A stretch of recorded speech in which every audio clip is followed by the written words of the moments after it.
Did you request to come back here so soon? Nah, I don't even know how I got back here so soon, but You must be doing something right out in practice. Are you having a good camp in your eyes? I'm having a decent camp. I had a couple missed opportunities, but I'm definitely learning every day. I'm definitely getting better every day. So, in that aspect, I'll say I'm having a great camp. I'll ask you, ask Brandon, the challenge of not trying to do too much and sticking to your job, but also knowing like when to step up. What's that been like for you as far as trying to figure out this is the time that I go and make a play, or let me stick to my assignment here? It's definitely hard. I'll definitely admit it's hard to not try to overstep your boundaries and lose discipline of what you're supposed to do in your own work because, I'm outside the box. Sometimes I'll see play before, running back probably get like 4 yards. I'll think, what could I do better? So next play I'll try to be over aggressive. That's when the offense will probably catch me lacking. I'll probably be too close to the box. Quarterback could pre-snap read me, and then, because he heavily on RPO, they read me almost every play. So, they'll just quick snap read and then try to shoot a perimeter screen or a perimeter RPO, So it's definitely hard, but it's definitely one thing I've been working on too, like in terms of like getting better in my disguise and getting better just being disciplined with my eyes or just my body language, even when I'm tired. It's a tempo offense. After I'm being tired, like just the mental, like just stay strong, just keep running, don't loaf. Because I'm a leader, I gotta show people like just keep running to the ball, keep making plays. When you've done that and like it's not worked out, like say you've done that and maybe you over pursued or something, who's the person that corrects you first, or like, who's the person that it's like, hey, you saw what you did, but like let's rein it in. Anytime I do something bad, I'm already looking at the sideline of Coach Manny.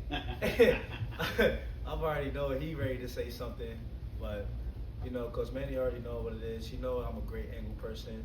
I'm hungry trying to get the ball, definitely trying to get some TFLs. If it's a jailbreak screen or just a regular bubble to the perimeter, like I'm an aggressive player, so I might take the risk, as you like to say, instead of taking on the block and winning outside to bring it back to the defense. A lot of times I'll like try to make a play and I'll just try to go back door, and it's gonna be harder for my ankle, but most of the time, I trust my speed. I feel like I'm a very quick linebacker. Coach Manny always tell me I'm one of the best change direction linebackers like he's seen, so I try to implicate that in my game every day and just get better off those things I got. What do you like about Coach Manley?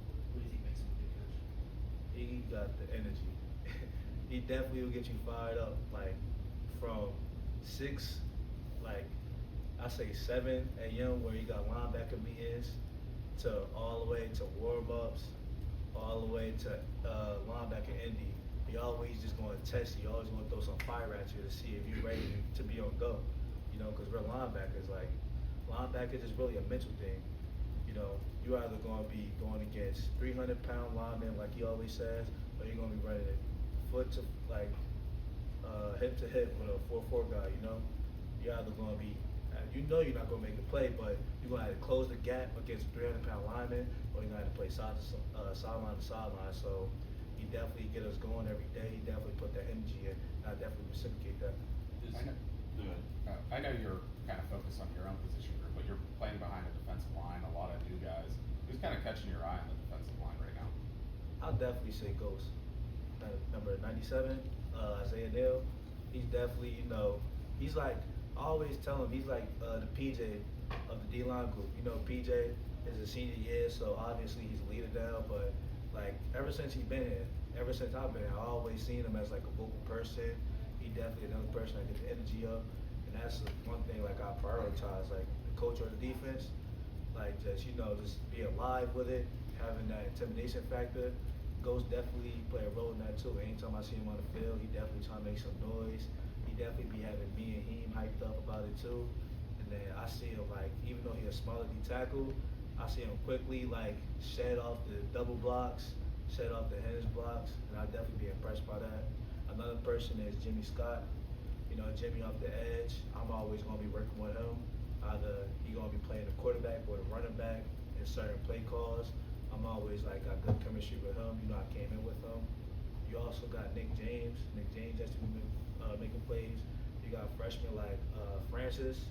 Francis, you know, big, strong. He was in the top freaks or whatever, you know. So you always show that off in the film, and I definitely would say Ja too.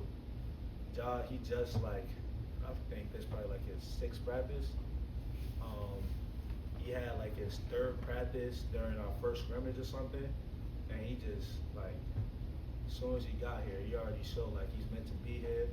He's definitely going to be one of the next big ones, as long as he keep that mental that he have, and he be pushing me too. Like he be seeing my head down when I have like an MA, or I know I messed up. He'll tell me too, like, yo, you're going to be one of the best linebackers in the country, bro. Keep your head high. You know what you're supposed to do, and I try to reciprocate that towards him. So you know, we definitely got some other D linemen that I can't name, that I can't really think about right now, but they definitely going to step up. Shout out to 726. Back on Coach Manilag, when you said he has a lot of energy, right? What's he like when he's correcting you on something, or he's like, does he get angry, or does he have like a quiet, like he just tells you what it is and you got to go about it? You know, my freshman year, he definitely would yell at me, put me on the spot, like, say like I'm still out there. He would yell at me from the sideline, Kyle, you got da da da da. But you know, now he definitely, because he gained confidence in me, he see that I take the extra hours of film study, that now just after the sideline, you know, I'm gonna just shake the play off. And after our reps is over with and the 2's going or the 3's going, you know, he'll just bring me to the side. He'll just calmly tell me like what happened. I'll tell him what happened. He'll tell me like, no, it was this, this, and that, and then we'll just move on from that.